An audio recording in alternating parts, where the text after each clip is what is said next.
अस्सलाम वालेकुम फ्रेंड्स, आप सब कैसे हैं। मैं उम्मीद करता हूँ आप सब लोग ठीक होंगे। मैं इस वक्त मस्जिद बिलाल रज़ियल्लाहु ताला अन्हु के सामने खड़ा हूँ और कबूतरों को दाना डाल रहा हूँ। तो माशाल्लाह कितनी खूबसूरत मस्जिद बनी हुई है। और अभी मैं आपको दिखाता हूँ रौज़ा रसूल सल्लल्लाहु अलैहि वसल्लम की मुनाज़िर की आप देख सकते हैं।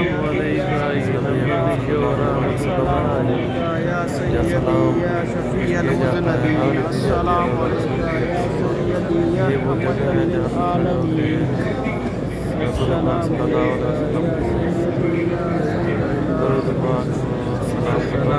जाता है।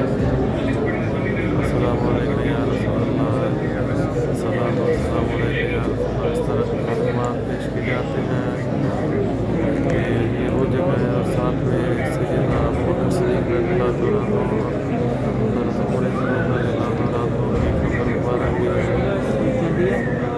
तो हर आने वाला यही ख्वाहिश करता है कि मैं रौज़ा रसूल के हवाले लगवाऊँ, सलाम पेश करूँ, ताकि मेरे यहाँ आने का मकसद पूरा हो।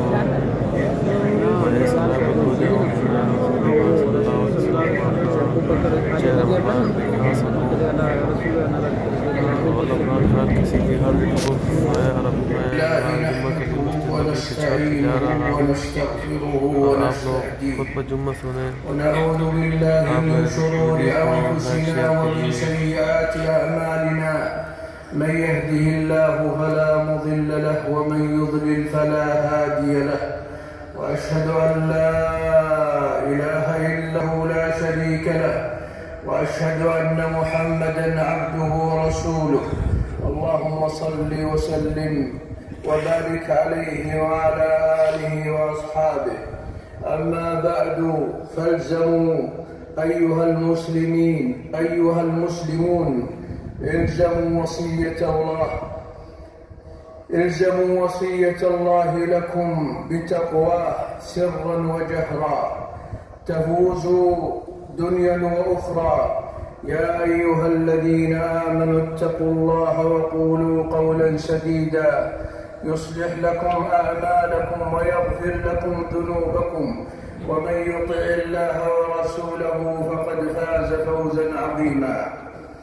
أيها المسلمون، من مقاصد الشريعة الإسلامية عمارة هذا الكون بما يعود على الناس بالنفع والصالح للمجتمعات والأفراد ويدرأ عنهم الفساد والشر العريض.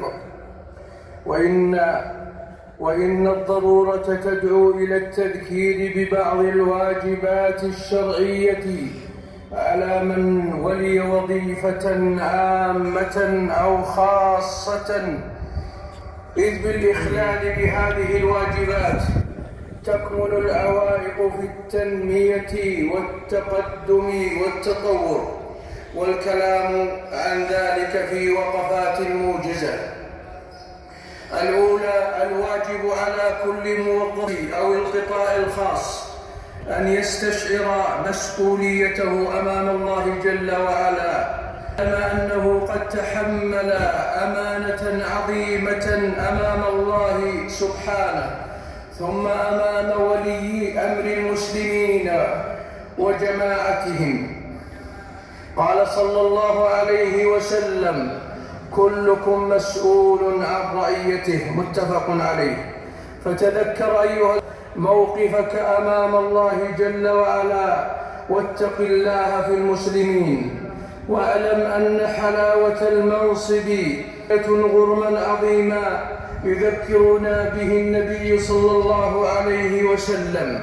قال له أبو ذر رضي الله عنه: ألا تستعملني أي تجعلني واليا أو أميرا؟ فقال عليه الصلاة والسلام: يا أبا ذر، إنك ضعيف وإنها أمانة، وإنها يوم القيامة خزي إلا من أخذها بحقها وأدى الذي عليه فيها. أخرجه مسلم. فيا من قلدك الله أي من الوظائف، تبصر وتأمل خطورة هذا الأمر. وابذل الجهد العظيم للعمل بما يخدم المصالح العامة والمنافع الكبرى للمجتمع.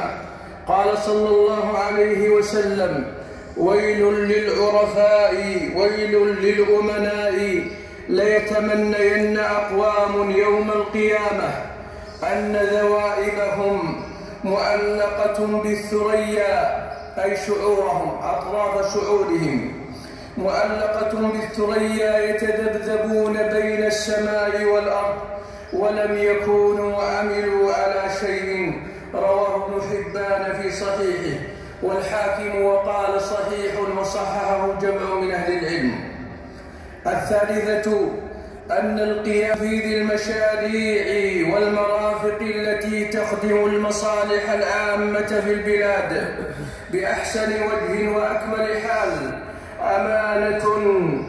أمانة كل مسؤول من أعلى سلطة إلى أدنى مستوى من المسؤولية، فعلى الجميع التزام الأمانة والتحلي بلباسها والتخلي عن الغدر، فالنصوص والسنة متكاثرة على الأمر بأداء الأمانة وخطورة التهاون فيها. فيا أصحاب القيادات، اعلموا أنكم أمام الله جل وعلا عن التي تجرونها، الناقصات التي تشرفون عليها، التي أنتم مؤتمنون عليها، فأنتم لا ترضون بالتفريط في مصالحكم الخاصة، فكيف تفرطون في المصالح العامة؟ عن أبي هريرة رضي الله عنه عن النبي صلى الله عليه وسلم قال: إنكم